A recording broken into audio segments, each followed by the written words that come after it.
queridos amigos, tudo bem com vocês? Eu sou o Felipe Castanhari e adivinhe só quem está de volta? Ele mesmo, o Nostalgia História, que vocês tanto pedem. E hoje nós temos um tema muito pedido por vocês lá no meu Instagram, que é @fecastanhari. É importante que você me siga lá, porque eu sempre faço pesquisa de temas, né? E esse foi, quando fiz a pesquisa, o tema mais votado. Então vamos falar de uma das civilizações mais antigas do nosso mundo, o Egito.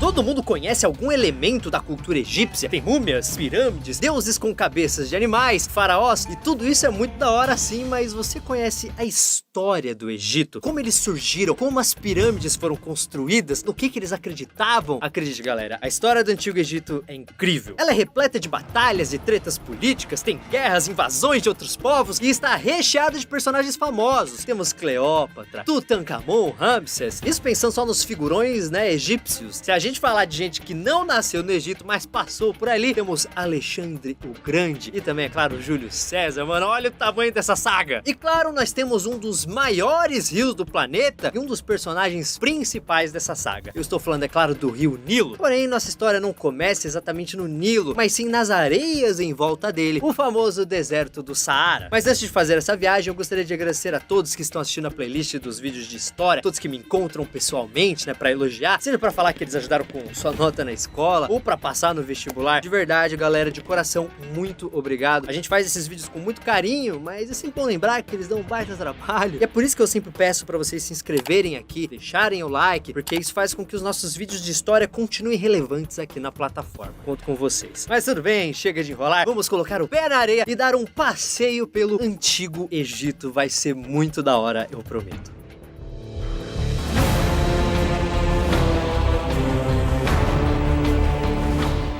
A história do Egito começa muito antes das pirâmides e dos faraós. Na verdade, para contar a história do Egito, a gente precisa voltar até a pré-história, quando aconteceu algo que mudou para sempre a relação do ser humano com o seu planeta. Eu estou falando da Revolução Agrícola, que assim, ó, quando o ser humano começou a dominar o planeta, as tribos eram nômades. Nômades é os que ficam andando. Os caras ficavam numa região caçando e coletando frutos. Quando a comida acabava, a tribo ia procurar outro lugar para viver. Só que mais ou menos 12 mil anos atrás, o homem começou a aprender a plantar e domesticar animais. Galera, sério, isso mudou tudo. Pensa comigo, se você está cultivando o seu próprio alimento, você não precisa mais ficar andando pra lá e pra cá atrás de comida. Com a Revolução Agrícola surgiram as primeiras vilas da história. Isso rolou, claro, no mundo inteiro ao decorrer de vários anos. Só que o que importa pra gente é a galera que estava lá no norte da África, mais precisamente no deserto do Saara. O deserto do Saara nem sempre foi um deserto. Antigamente, aquele lugar era repleto de vegetação e várias tribos desses primeiros homens viviam ali, nesse lugar chamado Saara Verde. Só que um dia, esse lugar começou a se tornar mais quente e seco, por causa de mudanças na órbita da Terra que rolaram mais ou menos 10 mil anos atrás. Só que não aconteceu da noite pro dia, foram precisos milhares de anos para que o Saara se tornasse o deserto que conhecemos hoje. Mas os povos que moravam ali começaram a sair fora assim que o lugar começou a esquentar demais. E esses caras que abandonaram o Saara sabiam muito bem o que precisavam encontrar. Algum lugar com água, de preferência, claro, um rio. Os rios têm uma importância enorme na história da humanidade. Em todos os lugares do mundo, em todas as épocas, a gente teve grandes civilizações perto de rios, porque as terras perto de rios são muito mais férteis e produtivas, além de ter uma reserva vitalícia de água não salgada. E essa galera não encontrou um rio qualquer, mas sim o Nilo, que é um dos maiores rios do mundo. Ele nasce quase no meio da África e deságua no Mediterrâneo, tendo quase 7 mil quilômetros de extensão. Mas o grande destaque do Nilo é o seu delta, que é uma região triangular com 160 quilômetros de comprimento e 250 quilômetros de largura. Isso fica perto de onde ele deságua no Mediterrâneo, e é onde estão as terras mais férteis do Nilo, seu delta. Então imagina a felicidade desses caras. É claro que eles não pensaram duas vezes e armaram acampamento naquela região. Isso rolou por volta de 5.500 anos antes de Cristo, ou seja, quase 7.500 anos atrás. É por isso que existe uma frase muito famosa, dita por um historiador grego chamado Heródoto, que define muito bem essa história. Egypt is the gift of the Nile. Sem o Nilo, aquele lugar seria um completo deserto. Herodotus said Egypt was the gift of the Nile. But the Egyptians knew from the beginning that life on the Nile could be precarious. isolated by an endless expanse of desert, vulnerable to a river that was unpredictable, and a climate that could dramatically change, civilization in Egypt was forged in part by the realities of a harsh environment.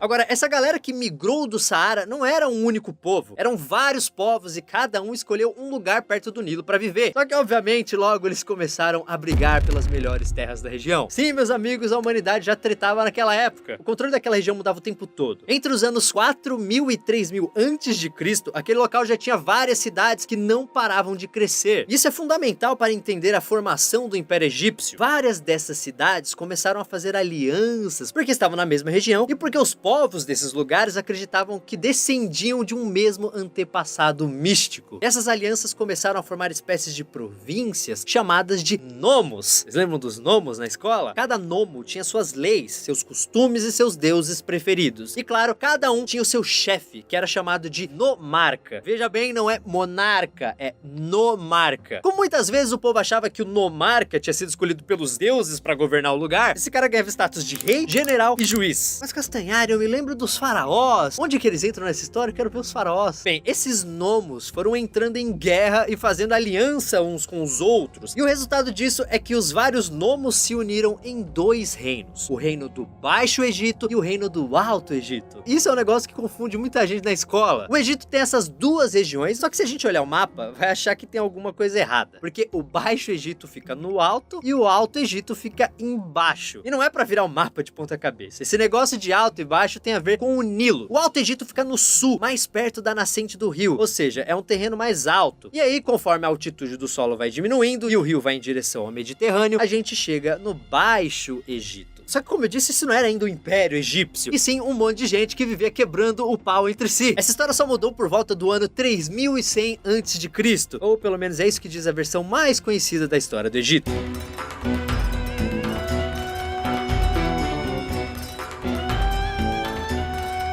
As brigas entre a galera do Alto Egito e do Baixo Egito só chegaram ao fim no século 31 a.C., quando um sujeito chamado Menes, que governava o Alto Egito, uniu os dois reinos e se tornou o grande governante de todo o Egito. Sim, estamos falando do primeiro faraó. Quer dizer, isso é o que diz a versão mais famosa dessa história, que foi escrita por um sacerdote do século 3 a.C., chamado de Maneton, que traçou a cronologia dos faraós desde o começo do Egito até a sua época. E foi assim que o mundo descobriu o nome de Menes, o cara que unificou o Egito. Mas o que importa pra gente é que todos esses povos se uniram num processo que demorou vários anos e culminou na formação do Império Egípcio, com uma grande capital chamada de Mênfis, no delta do Nilo. E o local de Mênfis não foi escolhido por acaso. A cidade ficava num lugar estratégico para o faraó fiscalizar as rotas comerciais com o Oriente Médio e controlar a agricultura nas regiões mais produtivas. Isso porque as terras eram propriedade do governo. Aliás, é legal explicar como funcionava o sistema de trabalho no Egito. Os egípcios eram obrigados a trabalhar nos campos e em obras públicas do Estado. Só que aí tem um lance muito importante. Eles eram obrigados a trabalhar, mas não eram escravos. Isso é um sistema de trabalho conhecido como servidão coletiva. E como todo o comércio interno dos caras era feito na base da troca, a galera que trabalhava no campo ficava com uma parte dos cereais que produzia, que era basicamente trigo e cevada. Sim,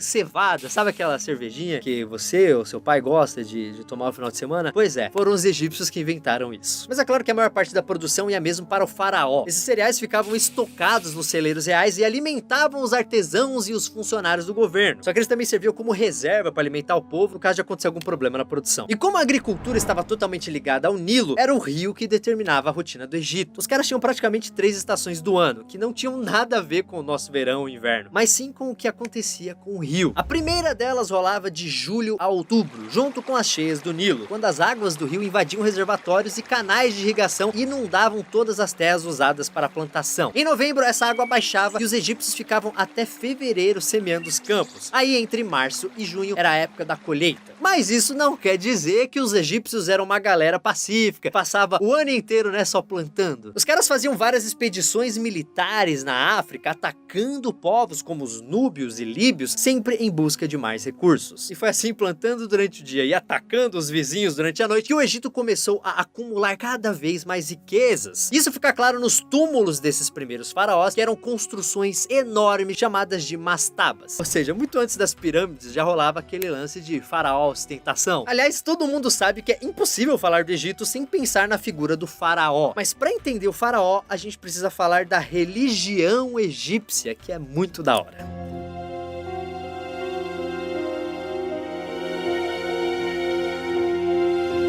A religião é um capítulo extremamente importante e curioso na história dos egípcios. A religião não era apenas uma parte da sociedade egípcia, e sim o principal pilar dessa sociedade. E tudo que existia na natureza estava associado aos deuses, que eram considerados os primeiros governantes e donos do Egito. E esses deuses eram basicamente os mesmos em todo o reino, mas cada região tinha o seu patrono, que era o mais adorado naquele lugar. O principal era Ra, que era o responsável pela criação do mundo, e os outros deuses foram criados a partir dele. Como Ra era associado ao Sol, ele era sempre representado com a cabeça de uma ave de rapina, como um falcão ou um gavião, mas com o sol do meio-dia em cima de sua cabeça. Outro deus muito conhecido é Osíris, que não tinha cabeça de animal e teria sido o primeiro governante da Terra até ser assassinado. Osíris é uma das figuras mais importantes da mitologia egípcia, porque era ele quem julgava os egípcios depois da morte. Não sei se você já ouviu falar, mas diziam que os reis da Idade Média eram escolhidos por Deus. Não sei se vocês já ouviram falar nisso. No Egito, a galera achava que o faraó era a encarnação de Horus. O faraó manda em todo mundo, não só porque ele tem poder político e econômico. O poder dele é divino. E isso é algo que os historiadores chamam de monarquia teocrática despótica. O nome é difícil de decorar, mas o que ele significa é fácil de entender. O faraó manda em todo mundo, porque ele é literalmente a encarnação de um deus. Bem, pelo menos é isso que eles acreditavam. Eu podia ficar horas aqui falando sobre as divindades do Egito, porque Deus era algo que não faltava ali. Mas tem um lance ainda mais importante quando a gente pensa na questão da religião: a crença na vida após a morte. Na verdade, os egípcios foram os primeiros povos da história que acreditaram nessa ideia de vida eterna. E acredite se quiser, isso também era influência do Rio Nilo, porque era assim que eles enxergavam aquele lance das cheias que eu falei aqui. Para os egípcios, as cheias do Nilo nada mais eram que a água fazendo uma terra que estava morta renascer. Aí eles plantavam, colhiam e depois disso a terra morria de novo, até que a cheia fizesse ela renascer mais uma vez. Tudo para eles funcionava com base nisso. E se isso valia para a terra e para o trigo, é claro que valia também para a alma das pessoas. E agora é hora de entender uma das coisas mais legais e famosas do Egito: as múmias. Os egípcios acreditavam que a alma era composta de diversas partes. Uma delas se chamava Ka e representava a força vital da pessoa. O Ka saía do corpo na hora da morte, mas precisava continuar se alimentando. Então os faraós eram sepultados com aqueles banquetes enormes dentro das pirâmides. A outra parte da alma se chamava Ba e representava a personalidade do egípcio. Depois da morte, o Ba precisava voltar todas as noites para o corpo do egípcio para ganhar energia. Por isso que os corpos precisavam ser mumificados e conservados. Além disso, rolavam vários rituais funerários para fazer com que o Ka e o Ba se encontrassem depois da morte. Porque é assim que surgiria o Ak, a versão imortal do egípcio. Eu falei que era um pouquinho complexo, né? Tá, mas como os deuses se encaixavam nessa parte da mumificação? Depois de morrer, os egípcios encontravam Anubis, que era o protetor das pirâmides e guiava as pessoas na vida após a morte. Anubis levava a alma até Osíris, que pesava o coração da pessoa para julgar como ela tinha se comportado durante a vida. Tudo isso para saber se o egípcio tinha sido bom ou mal. Aqueles que eram bons iam morar com os deuses em um paraíso bem parecido com o Egito, mas quem era reprovado acabava com o coração devorado por Amit,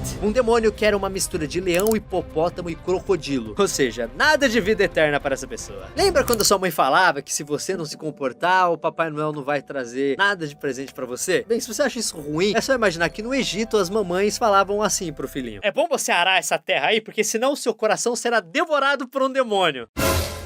Tensa, a vida das crianças naquela época era tensa. Mas agora vamos deixar os deuses de lado e ver o que aconteceu com o Egito depois que os faraós surgiram.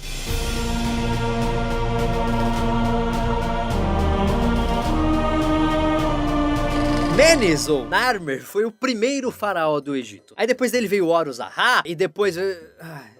tá ficando meio chato, né, esse negócio de nome de faraó. É melhor não falar de todos, mesmo porque o vídeo ganharia algumas horas, já que o poder era passado dentro de uma mesma família, normalmente de pai para filho, né? Isso é chamado de dinastia, e foi assim que o Egito foi governado por anos. Foram mais de 30 dinastias, cada uma com vários faraós. O período depois da unificação do Egito é chamado de período arcaico. E várias informações informações dessa época não são 100% certas. Os historiadores dizem que as duas primeiras dinastias governaram de uma cidade do Egito chamada Tinis. O problema é que os arqueólogos nunca encontraram essa cidade. Não se sabe muito bem como esse período acabou, mas a teoria mais aceita é que rolou uma crise econômica com disputa de poder entre cidades com a mudança da capital para Mênfis. Isso teria acontecido por volta de 2700 a.C. E aí começou um período chamado de Antigo Império, que durou mais ou menos 600 anos e foi uma época de grande prosperidade no Egito. Para vocês entenderem, a história política do Egito se divide em 3 grandes blocos chamados de impérios. Primeiro temos o Antigo Império, depois o Médio Império e por último o Novo Império. Até aí beleza, muito fácil. Esses blocos também eram separados por períodos de crise chamados de períodos intermediários. E foi no Antigo Império que surgiu uma coisa que eu tenho certeza que vocês estão esperando aí pra eu falar. Eu vou dar um pequeno spoiler aqui. Essa época é chamada de Era das Pirâmides. A pirâmide, tá? Comprada no Egito.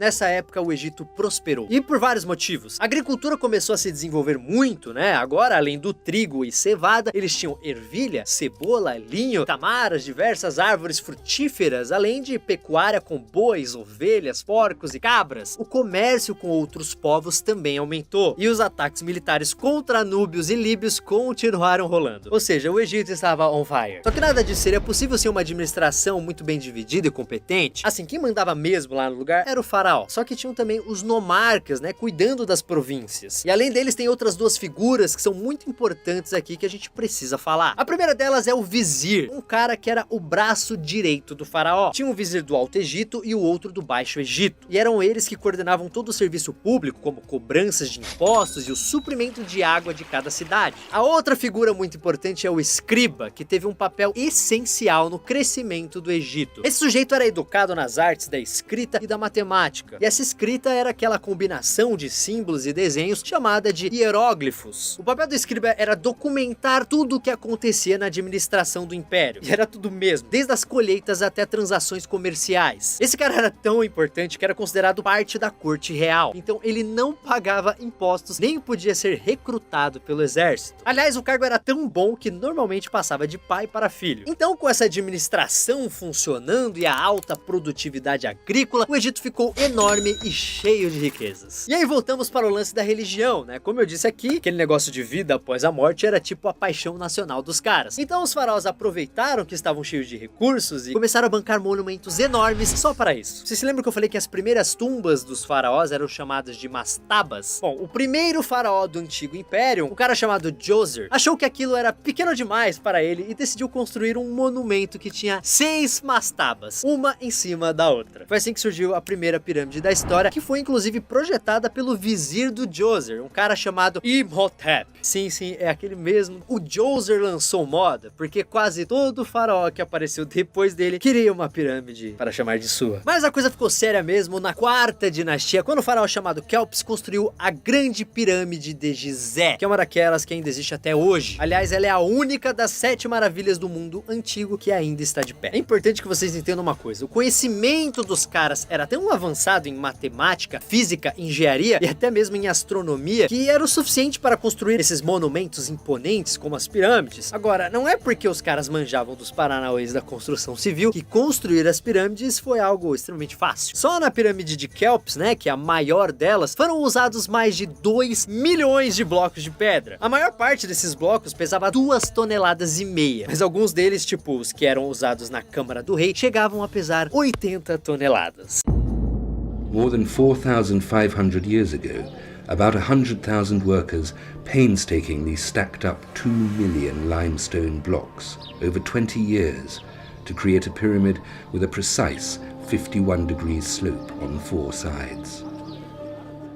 Para facilitar o trabalho, as pirâmides eram construídas perto de pedreiras, mas até hoje os historiadores nunca chegaram a uma conclusão definitiva sobre como os caras moviam essas pedras. Uma teoria bem popular diz que as pedras eram colocadas em cima de troncos que rolavam, e a galera ia puxando as pedras com cordas, ou então colocadas em trenós de madeira puxadas na areia molhada. Só que quando o bloco de pedra chegava na pirâmide, aí a coisa ficava mais feia, porque os caras tinham que subir por rampas gigantes, colocadas ao lado da construção, carregando carregando a pedra com eles ou por túneis internos até o topo. Agora, para construir uma pirâmide enorme, é claro que os egípcios precisavam usar pedreiras em todos os lugares do império. Esses blocos de pedras eram transportados por barcos pelo Nilo. E existem documentos que indicam que os caras construíam canais para os barcos navegarem até chegarem o mais perto possível da construção. Agora tem outra ideia a respeito de como eles transportavam os blocos, que é um lance tão louco que chega a ser revolucionário. Essa nova teoria, que nunca foi realmente testada, é bem pouco conhecida e diz que eles também construíram canais menores para transportar as próprias pedras. Eles deixavam as pedras nesses canais e usavam uns truques de física para fazer esses blocos boiarem. Eles enrolavam as pedras em papiro e prendiam troncos na pedra. E quando rolava a cheia do Nilo, esses canais se enchiam de água e as pedras começavam a boiar. E calma que a coisa fica ainda mais louca. Essa teoria diz que eles construíam uns portões nesses canais como se fossem comportas que ficavam fechadas. Cada vez que a água começava a fazer pressão demais em uma das comportas, eles abriam e a seção seguinte do canal era inundada, levando as pedras. Só que os caras faziam isso na própria pirâmide, durante a construção. Então, com esse sistema de portões, eles iam fazendo os blocos literalmente boiar pra cima da pirâmide até a altura que os trabalhadores estavam. Era um lance colossal demais. Aliás, você com certeza já ouviu o termo obra faraônica, que é usado até hoje para descrever construções gigantes e caríssimas. Esse nome, né, faraônico, vem obviamente da palavra batata. Não vem de faraó mesmo. E como eu disse, né, a galera da quarta dinastia pegou bem pesado com esse lance de pirâmide. Khafre e Mycerinos construíram as outras pirâmides que ainda estão em Gizé. E o Khafre, de quebra, ainda construiu a enigmática Esfinge, que também existe até hoje, né, só que sem o nariz. Inclusive dizem que a cara da Esfinge é justamente o rosto de Khafre. Imagina só se os faraós da quarta dinastia viessem aqui pro Brasil, as empreiteiras iriam fazer a festa. O problema é que foi justamente a megalomania dos faraós que fez a casa do Egito cair. Além de gastar recursos construindo monumentos, os faraós davam fortunas para os templos religiosos para que eles continuassem a ser adorados pelo povo depois que eles morressem. Ou seja, a economia do Egito começou a patinar. E para piorar um pouquinho mais, por volta de 2200 a.C., rolaram várias secas no Nilo. Sem enchentes, sem plantação. Sem plantação, sem comida. Sem comida, fudeu! O povo se revoltou, a coisa virou um caos e os governadores regionais, os famosos nomarcas, começaram a desafiar o poder do faraó. E para piorar um pouquinho a situação, tribos nômades do deserto aproveitaram a bagunça e invadiram algumas regiões do delta. Aí a coisa desandou de vez. O antigo império acabou, dando início a uma época que os historiadores chamam de primeiro período intermediário, que começou em 2181 a.C. e durou pouco mais de 100 anos. Nessa época, os nomarcas, com cada vez mais poder, começaram a brigar entre si. E o faraó ali, sentado no trono, sem riqueza nenhuma e sem apitar em nada. Agora tem uma coisa engraçada. Como os nomarcas deixaram de pagar tributos para o faraó, as cidades estavam crescendo e se desenvolvendo cada vez mais. Com todos esses líderes regionais brigando e fazendo alianças, chegou um momento onde existia mais uma vez dois grandes grupos no Egito. Um controlando o Alto Egito e o outro mandando no Baixo Egito. Em outras palavras, o Egito tinha voltado para a estaca zero. E é claro que uma hora essa história ia virar briga. E quando isso rolou, a galera do Alto Egito deu um coro no pessoal do Baixo Egito e assumiu de vez o controle do reino.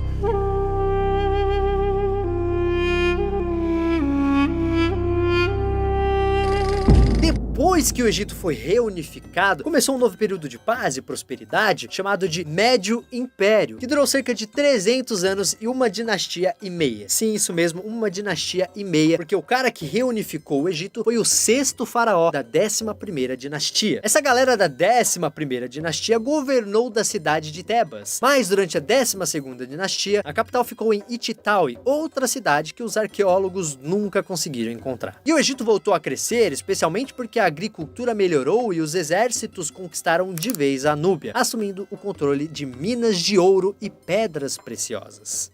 Mas a gente nunca pode deixar de lado o lance da religião, né, que está no DNA do Antigo Egito. Religion came to dominate every aspect of social life. Egypt became a state controlled by priests. Religion soon became a significant factor in the economy. while the high priest made a bid for the highest office in the land. Nessa fase, os faraós voltaram a construir pirâmides, porque, né, o faraó não podia ver recursos sobrando e, né, que já pensava em construir uma pirâmide. Só que nessa época, aquele lance da vida após a morte não era mais um negócio só da elite. Antes, só o faraó e sua galera tinham o direito de perseguir a vida eterna, mas no Médio Império, esse conceito valia para geral, e qualquer egípcio podia fazer cultos para isso. De repente, todo mundo no Egito tinha uma alma. Agora, lembra que eu disse que o antigo império acabou porque os faraós gastavam demais com construções gigantes e também teve uma seca no Nilo, né, que ferrou com tudo? Bom, o final do Médio Império é literalmente um remake disso. Os caras não aprenderam nada com sua própria história e aquele caos aconteceu mais uma vez. O faraó começou a perder o poder de novo e aí começou o segundo período intermediário, que é uma das maiores zonas da história do Egito. Olha só o que rolou. No final do Médio Império, uma galera do Oriente Médio começou a migrar para o delta do Nilo, que é aquela região, né, mais fértil do Egito. E o faraó ficou de boa com isso, né? Na cabeça dele, quanto mais gente, melhor, porque ele teria mais trabalhadores para agricultura e construções. Só que aí, quando o faraó começou a perder força, essa galera simplesmente tomou o controle da região e formou uma dinastia própria. Ou seja, os caras criaram um governo paralelo e a coisa virou uma grande bagunça. E calma que tá feio sim, mas vai piorar. Como o país estava literalmente rachado, a porta ficou aberta para os Hicsos, um outro povo do Oriente Médio que invadiu o Egito e fez literalmente um arrastão, conquistando quase todo o reino, especialmente as terras daqueles colonos do delta. Their soldiers used the lethal composite bow. Made from wood and buffalo horn, it outperforms the simple Egyptian bow in both range and killing power. Os Hicsos começaram a se comportar como faraós e também criaram sua própria dinastia. E como eles eram aliados dos núbios, né, que ficavam no sul do Egito, o governo egípcio ficou encurralado e o faraó tinha até mesmo que pagar tributos para os Hicsos. Esse domínio dos Hicsos durou uns 200 anos e esses caras foram responsáveis por vários avanços militares do Egito. O mais importante foram as carruagens de guerra. Os egípcios nunca tinham visto um cavalo na vida, só que foi com os Hicsos que eles conheceram esse veículo de combate que depois se tornaria quase que uma marca registrada do Egito. Mas, infelizmente, os egípcios tiveram que esperar bastante tempo para expulsar os invasores. Isso só rolou com Amoses, o primeiro faraó da 18ª dinastia, que conquistou Avares, né, a capital dos Hicsos, dentro do Egito. Só que o Amoses não parou por aí e foi avançando cada vez mais para dentro do Oriente Médio. Assim, com o reino na mão dos egípcios, de novo, começou um dos períodos mais famosos da história do Egito, o Novo Império.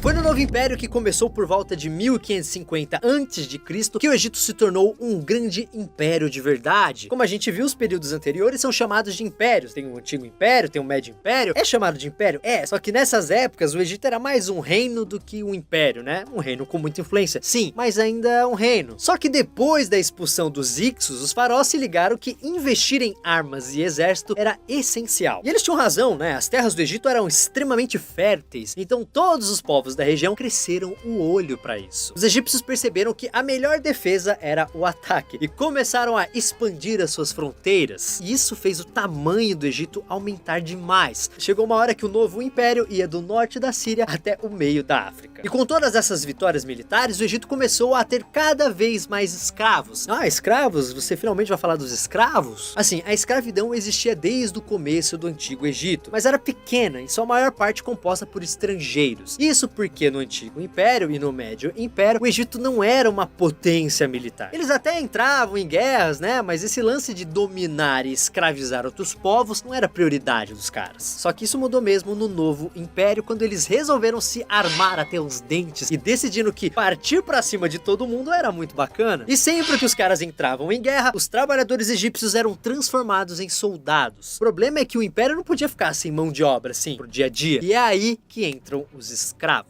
Eles eram prisioneiros de guerra ou até mesmo parte do tributo pago por um povo derrotado em uma guerra. E eram os escravos, claro, que faziam o trabalho mais pesado do Egito, trampando em tudo que é serviço, especialmente nos projetos de construção, que eram os mais pesados. E quando a gente pensa em construção, é claro que estamos falando também de monumentos religiosos. E um dos monumentos mais famosos, né, começou na 18ª dinastia, que foi a primeira, né, do Novo Império, e se chamava a Grande e Majestosa Necrópole dos Milhões de Anos do Faraó Vida, Força segurança e saúde a oeste de Tebas. Esse era o nome. Você vê que os caras eram megalomaníacos até na hora de batizar monumento. Bom, essa grande e majestosa necrópole dos milhões de anos e blá blá blá blá blá é conhecida hoje como Vale dos Reis. Muito mais fácil esse nome. E foi um dos maiores achados arqueológicos de todos os tempos. Isso é um vale que fica colado no rio Nilo e que começou a ser usado para o enterro de faraós. The Egyptians started to bury their rulers here around 1500 BC. Before that, they'd been buried in pyramids. And they chose this protected valley because they assumed it would be safe from the tomb raiders who'd broken into the pyramids. É tipo um cemitério de faraós com mais de 60 tumbas. Mas aí meio que rola uma propaganda enganosa, porque só umas 20 foram usadas por faraós. O resto era para nobres e membros das famílias reais. Mas daqui a pouco a gente volta para esse vale. O novo império durou uns 500 anos e 3 dinastias. Agora se liga, na primeira dessas dinastias, a religião do Egito quase mudou completamente quando o faraó Amenófis IV subiu ao trono e resolveu causar. Vou causar! Ele decretou que a partir daquele momento a divindade suprema do Egito seria o deus Aton, que era uma divindade pouco conhecida da cidade de Amarna, e só esse deus podia ser adorado agora. Só pode esse. Ele chegou até a mudar o nome dele para Akhenaton, que significa o esplendor de Aton, e construiu uma nova capital do Egito em Amarna, e passou a ser chamada de Akhetaton, que era algo como o horizonte de Aton. There were rich palaces and lavish homes, and at its heart, a vast temple to the sun god, the Aten. Então, de repente, o Egito tinha um deus só. Será que esse faraó era tão fanático assim por esse deus? Na verdade, dizem que essa decisão não teve nada de religiosa. Porque assim, os sacerdotes tinham muito poder no Egito. Imagine só, o povo era extremamente devotado, né, aos deuses, e o faraó era visto como um deus. Então, claro que os sacerdotes, né, os caras que divulgavam a religião, os caras que eram servos de Deus, né, é óbvio que esses caras também iam ter muito poder. Muitas vezes disputando, inclusive, com o faraó. Por isso, muitos historiadores acham que o Amenófis IV fez isso para diminuir o poder político dos sacerdotes do deus Amon, da cidade de Tebas, né, que dominava a religião e estava ganhando cada vez mais seguidores. Destroying the old was his political program, and it made sense. Because by overthrowing the ancient religion, he was also able to destroy the ever-growing influence of the priests. Mas a coisa não deu muito certo. Depois da morte de Amenófis IV, o Egito voltou a ter aquela multidão de deuses e os sacerdotes de Tebas receberam seu poder de volta. E o faraó que começou a recolocar a religião nos trilhos foi o próprio filho do Amenófis, um cara que você provavelmente já deve ter ouvido falar, Tutankhamon. O Tutankhamon é um dos faraós mais famosos, né, mesmo tendo morrido com apenas 19 anos de idade. Tutankhamun eventually succeeded Akhenaten at about 9 years old, inheriting an empire in disarray. Soon, Tutankhaten embraced the gods of his forefathers, even having himself depicted in their image. He then changed his name to Tutankhamun, to honor the former national god of Egypt, Amun. The boy king would never reach his goals of completely restoring the traditional beliefs, for he died unexpectedly at about 19 years of age. Ele se tornou um ícone do Antigo Egito quando descobriram a tumba dele no Vale dos Reis. Então assim, ó, lembrem que eu tô falando de um período aí de tipo 6.000 anos. Então quando os arqueólogos encontravam túmulos dos faraós, muitas vezes o lugar já tinha sido todo saqueado por ladrões. Só que como o Tutankhamon morreu cedo, a câmara luxuosa onde ele seria enterrado não estava pronta. Então ele foi sepultado num lugar mais modesto, que nem chamava tanta atenção. O resultado é que quando o túmulo dele foi descoberto em 1922, o lugar estava quase intacto. Tinham armas, peças de ouro, tecidos, textos sagrados, mobília e até mesmo uma adaga feita com o metal de um meteorito. Tá vendo só? O Tutankhamon com certeza iria curtir o Nostalgia Ciências.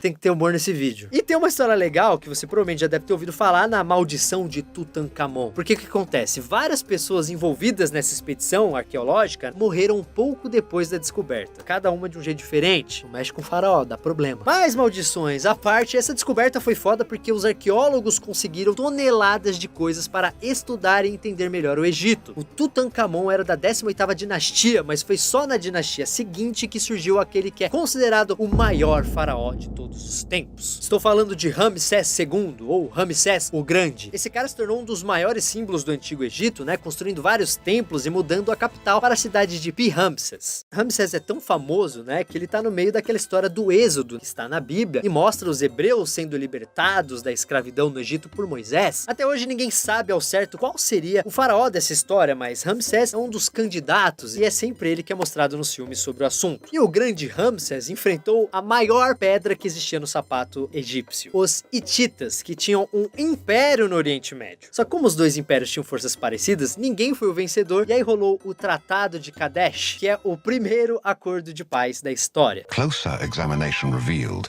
that the text was actually a peace treaty between the pharaoh Ramesses II and Hattusili III of the Hittites, signed after the Battle of Kadesh.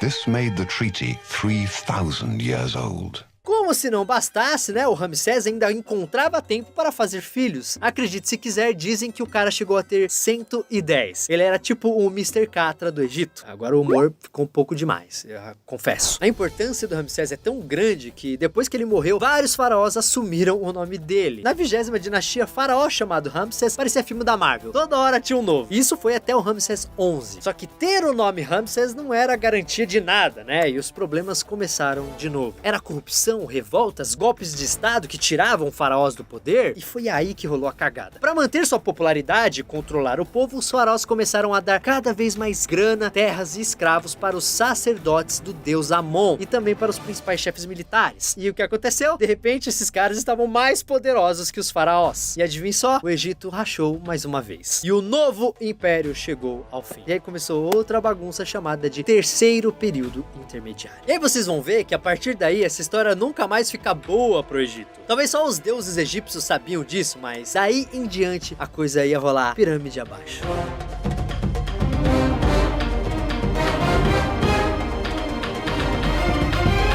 Depois de Ramsés XI, quem subiu ao poder foi um cara chamado Esmendes, que inaugurou a 21ª dinastia e começou a governar da cidade de Tanis. Só que os sacerdotes de Amon, né, aqueles que ficavam em Tebas, olharam para isso e falaram: você pode até ser o faraó, mas fica na boa aí, rapaz, né, no seu trono e não se mete aqui na conversa dos adultos, tá? Por causa disso, os faraós estavam mandando só no Baixo Egito. Mas de repente nem isso eles tinham mais, porque perto do delta tinham vários líbios morando ali. E é claro que os líderes dos líbios, né, também fundaram sua própria dinastia. Aliás, um conselho: se um dia você virar faraó do Egito, não deixe colonos de outros lugares morando no delta do Nilo. Isso sempre dá merda. Mais uma vez, tinham vários grupos tentando mandar no país. Só que a bagunça acabou da pior maneira possível quando os núbios invadiram o Egito pelo sul. E aí, é claro, eles fundaram sua própria dinastia e começaram a governar o país. Agora, sabe o que é pior? Os problemas do Egito estavam só começando, porque a essa altura, quem estava de olho nas terras férteis do Nilo era o Império Assírio. Então, por volta de 660 a.C., os assírios invadiram o Egito e empurraram os núbios para fora dali.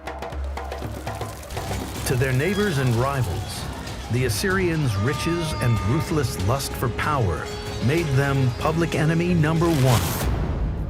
Agora o Egito tinha um novo dono, né? E começou um novo período nessa história chamado de Baixo Império, que durou uns 300 anos. Os assírios não estavam com a menor vontade, né, de administrar o Egito. Eles queriam só dominar e saquear o lugar e cobrar impostos. Então eles colocaram alguns egípcios no governo, né? Naquele esquema: toma conta do Egito, mas não esquece que ele é meu, tá? Você só tá tomando conta. Então surgiu uma dinastia de faraós que eram pau-mandados dos assírios. Só que um desses faraós chamou uns mercenários gregos para fazer um frila, e aos poucos começou a expandir seu poder. Não demorou muito e esse faraó assumiu o controle de Tebas, finalmente libertando o Egito. Então é claro, depois disso a economia começou a crescer e o Egito entrou em outra fase de paz e prosperidade, certo? Correto? Não! O Egito ainda estava se reerguendo quando quem apareceu no horizonte foram os persas. E aí não deu outra. O Egito foi conquistado mais uma vez. Isso rolou por volta de 530 a.C. e o Egito ficou como parte do Império Persa por uns 200 anos. Galera que assistiu 300, vocês se lembram do Xerxes, o cara que o Rodrigo Santoro interpretou lá no filme? You must be Xerxes. Come, Leonidas. Let us reason together. quando esse sujeito estava lá arrumando confusão com a galera de Esparta, o Egito estava no bolso dele, né, como parte do Império Persa. E claro, os egípcios tentaram expulsar os persas e chegaram até a criar uma dinastia, né, a 30ª, que foi a última dinastia real egípcia pura. Só que os persas continuavam mandando no Egito e isso só mudou quando um dos personagens mais famosos da história apareceu por ali. Isso rolou em um belo dia do ano 332 a.C. Esse cara chegou com o seu exército e, como era inimigo dos persas, foi saudado pelo povo como o grande libertador do Egito. O nome desse cara era Alexandre III da Macedônia, mas você provavelmente conhece ele pelo seu apelido, Alexandre o Grande.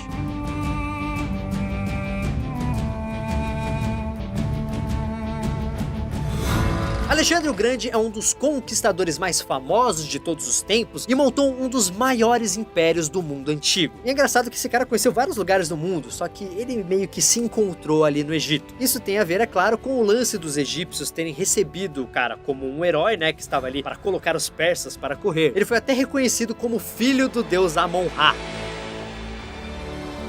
Egypt hailed Alexander as a liberator from Persian oppression. Welcomed as a ruler, Alexander was crowned Pharaoh of Egypt.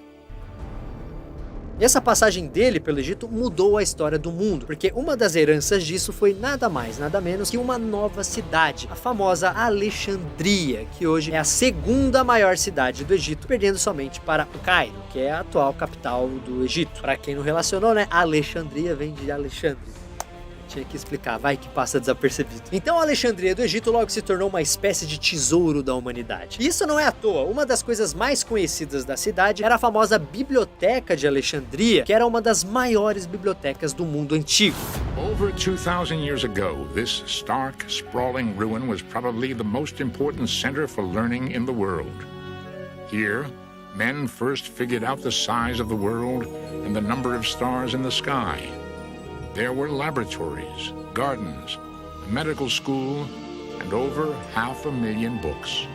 E todo mundo, claro, já ouviu falar do Farol de Alexandria, que era outra das 7 maravilhas e guiava os navios que se aproximavam da cidade. Os historiadores apontam que o farol tinha mais de 100 metros de altura, ou seja, era no mínimo da altura de um prédio de 30 andares. O Alexandre era um cara foda? Ele era, mas ele não construiu nada disso. Na verdade, ele caiu fora um ano depois de dominar o país, indo conquistar outros países, mas deixando um governador macedônico para administrar o Egito em seu lugar. Como esse general se chamava Ptolomeu e todos os descendentes dele assumiram o nome de Ptolomeu, essa dinastia ficou conhecida como Dinastia Ptolomaica, e os caras, mesmo não sendo egípcios, se apresentavam como faraós. No começo isso deu certo. Os Ptolomeus conseguiram unificar o Egito, né, e dominaram outros territórios, como a Síria. Mas depois da morte de Ptolomeu III, o Egito perdeu força e se tornou alvo dos povos vizinhos. Um dos efeitos dessa enfraquecida foram as revoltas dos egípcios contra os Ptolomeus. O Egito ganhou um pouco de fôlego perto do ano 200 a.C., quando Ptolomeu V fez uma aliança com o povo que estava começando a ganhar destaque no mundo. Aliás, talvez você já tenha ouvido falar desse povo aí, desses caras. Vou dar uma dica pra vocês, a capital deles se chamava Roma. Só que isso não resolveu muita coisa. Os anos foram passando e o Egito foi ficando cada vez mais instável e dependente de Roma. Roma, é claro, que crescia a cada dia. E aí tem uma coisa muito importante, sabe aquela famosa política do pão e circo, que eram como os imperadores romanos mantinham o povão feliz? Esse pão era feito com o trigo do Egito. Então, se começassem a rolar problemas no Egito, o risco de uma revolta popular em Roma aumentaria bastante. Toda essa importância que o Egito tinha, né, para a economia e a estabilidade de Roma, deu início a um novo capítulo da história dos faraós, estrelado por uma das mulheres mais famosas de toda a história. Estou falando, é claro, de Cleópatra. Achou que a gente não ia falar de Cleópatra aqui? Achou errado!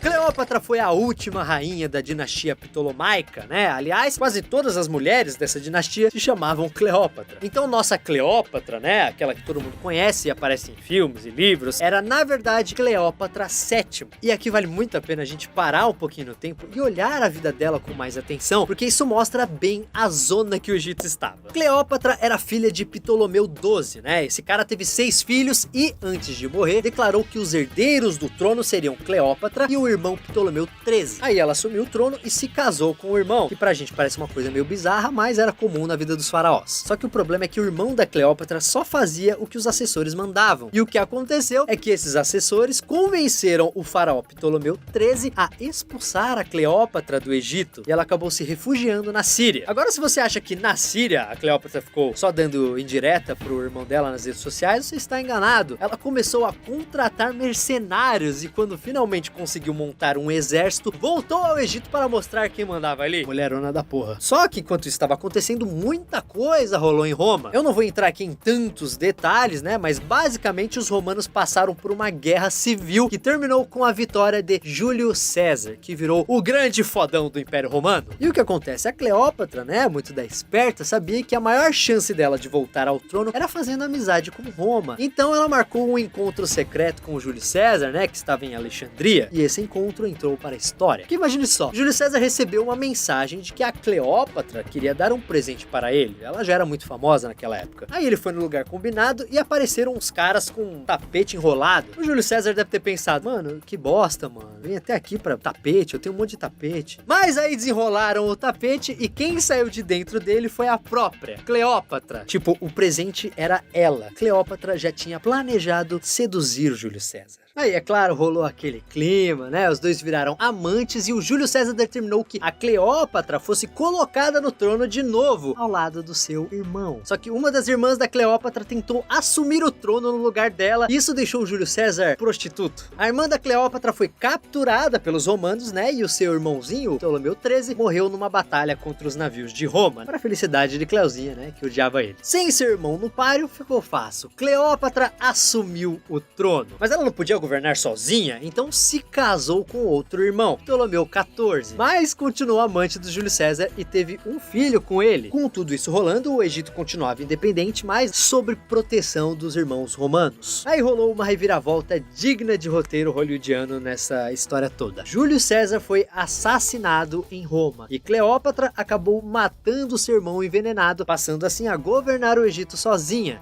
A Cleusinha não era flor que se cheirasse não. Só que ela sabia que não poderia governar sem o apoio de Roma. Por isso não demorou muito para ela se enrolar com outro romano poderoso. E esse cara era chamado de Marco Antônio, braço direito de Júlio César, e que mesmo tendo esposa em Roma, se casou com a Cleópatra no Egito. O que a Cleópatra queria mesmo era criar um império no Mediterrâneo. E o Marco Antônio, como estava completamente apaixonado, começou a transferir várias províncias romanas para o Egito. O cara era um pau mandado. E era um negócio meio louco, né? Com esses territórios sendo doados para os filhos que ele tinha com a Cleópatra. E é óbvio que Roma nunca ia deixar isso barato. Foi aí que no ano 31 a.C., o Senado romano declarou Marco Antônio e Cleópatra inimigos do Império. E aí as legiões romanas invadiram o Egito. Foi aí que a casa caiu de vez. O Marco Antônio, achando que a Cleópatra já estaria morta, se matou com uma punhalada de sua própria espada. E Cleópatra, segundo a tradição, ela teria se deixado picar por uma cobra, né? Se matado. Só que mesmo sendo visto duas marcas, né, de picada em seus braços, os médicos da época não encontraram vestígio de veneno em seu corpo. Fica então o mistério. Was this well done of your lady?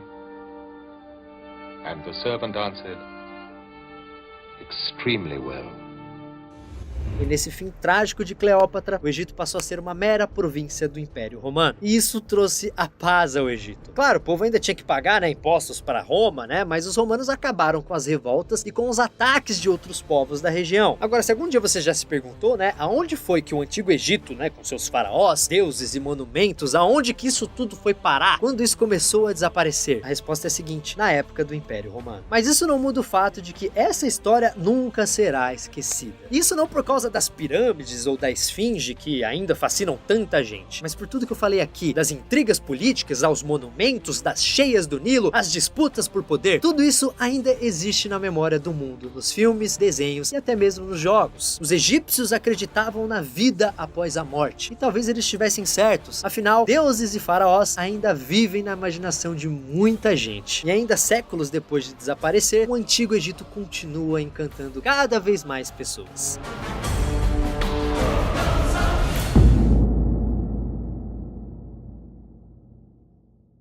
E esse foi o Nostalgia História Antigo Egito. Se você gostou desse vídeo, clique aqui no gostei, compartilhe ele, se inscreva aqui no canal e não deixe de ver a nossa playlist de vídeos de história clicando aqui. Tem vídeo da Primeira Guerra Mundial, tem vídeo da Segunda Guerra Mundial, tem vídeo sobre a Guerra Fria, história do Brasil, ditadura militar, enfim, clique aqui e assista a nossa playlist de história. Obrigado pelo seu carinho, me siga lá no Instagram, @FeCastanhari, para escolher o próximo tema do Nostalgia História. Beijo pra vocês, obrigado pela audiência, valeu!